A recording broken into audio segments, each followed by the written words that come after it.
মদিনায় যত লোক ছিল শোনেন মন দিয়ে, সবাইকে করলো দাওয়াত হাসানকে বাদ রেখে। নবী মোর কান্দা বলে শোনো প্রাণ জলদি করে,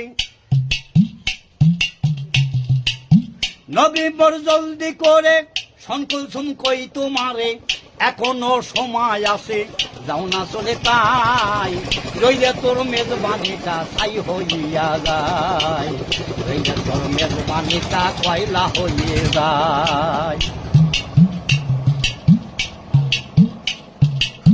কুলসুম বলে আব্বা হুজুর আপনারে জানাই,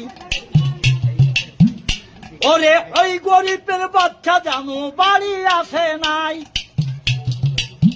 গরিব যদি আমার বাড়ি, গরিব যদি আমার বাড়ি এখন হাইটা যায়, লোকে যদি জিজ্ঞাসা করে উনি তোর কি হয়, আমি যদি বলি আমার বন্ধে ফাতেমাই, মানিজ্য সব যাবে চলে কিছু থাকবে নাই, ওরে কিছু থাকবে নাই।